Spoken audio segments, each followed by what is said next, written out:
Stop letting your doubt come to you when you make dua and things get worse. You hear this a lot. I prayed, and as soon as I started praying, things got worse. Am I doing something wrong? Should I stop praying? Is this Allah subhanahu wa ta'ala's way of rejecting me? Things got worse because you started praying. Let me give you an analogy. If we're playing a game of football and I'm up by 5-0, do you think I'm going to be trying my hardest? No. To me, I got you, the W is in the bag, you're done, game over. But let's say you decide suddenly lock in. But now suddenly you lock in and you want to come back. Shot out of nowhere, boom, 5-1. 2 back-to-back insane headers, 5-3. A double kick outside the box, 5-4. Do you think I'm going to be as relaxed as I was when I was up 5-0? No, I'm going to lock in. I want to keep that separation. When you start praying, making dua and trusting your Lord, that's when the evil spirits start to lock in. Before you started praying, the shaitan didn't really need to do much. He already had you. But now that you started praying, you're going against him and against his tricks that were keeping you trapped. It's getting worse because you started praying. You know the saying, it gets worse before it gets better. That's how it is. You really think that you're gonna start praying and the shaitan will leave you alone? You really think that? He's evil, he's prideful, he's arrogant. There's nothing good about him. And the shaitan will use your disappointment and use your doubt to lead you to downfall. Don't let your doubt get to you. Your hardship is proof of Allah subhanahu wa ta'ala's mercy. Let me tell you how. Hassan, how can there be mercy in hardship? Well, let's start with the fact that Allah subhanahu wa ta'ala chose to even test you in the first place. The Prophet ﷺ said that when Allah loves a servant, He tests them. Allah subhanahu wa ta'ala picks a test for you based on what He knows about you and the stage of life that you're at. He does not pick a test that is too heavy or difficult for you. Allah does not burden a soul beyond what it can bear.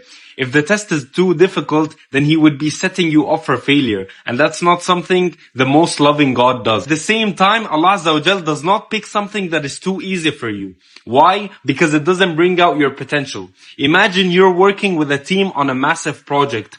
They did the brainstorming, the research, the data collection, and all they asked from you was to glue everything on a poster. Would you feel valued? Would you think that this team thinks highly of you? Absolutely not.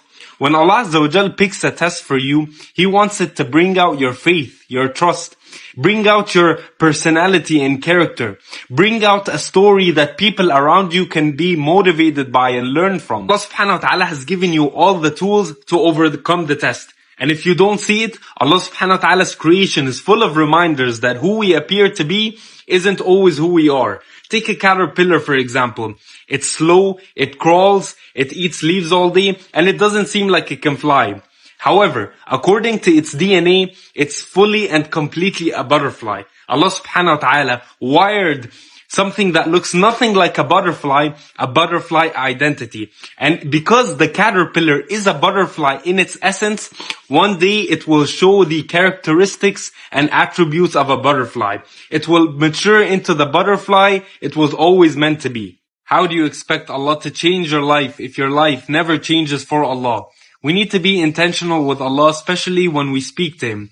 If you struggle with focusing or having khushu' in your salah, this video will help even if you have ADHD. Before you start praying, say, I'm going to pray the best dhuhr ever, the best asr ever, the best maghrib ever. And what happens is that your brain registers this as a belief or intention.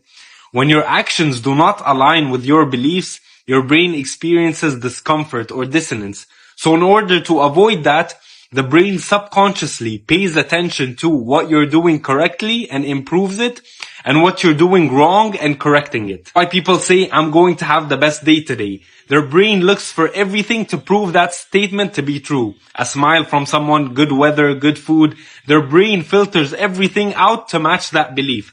That's why people who are happier are not necessarily having better circumstances. They just trained their brain to look at the glass half full. Another strategy to increase your focus in your salah is by changing things up. Read different surahs, add different du'as. In neuroscience, we know even babies as young as 6 months old Pay more attention when something is new or unexpected. For instance, researchers would show a baby a video of a ball rolling behind a wall and coming out the other side. When it happens, the baby easily loses interest because that's what's supposed to happen. However, when it doesn't come out the other side, the baby stares longer, insinuating that it's paying more attention because wait, that's not supposed to happen. If you never change up your salah, it will be like tying your shoes. Your brain will check out.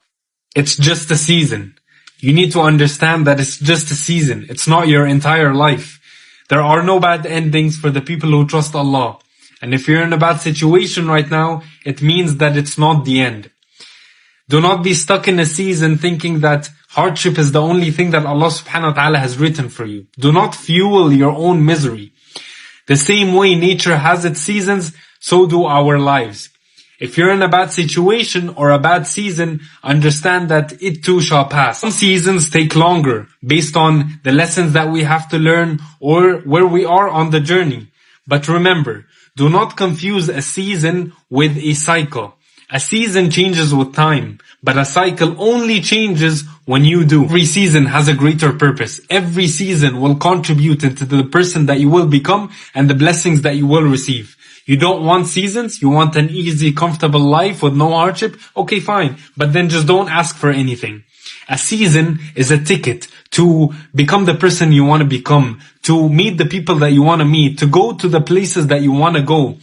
Understand that what makes it worthwhile is the journey. When you get there, you're gonna look back at everything that you went through.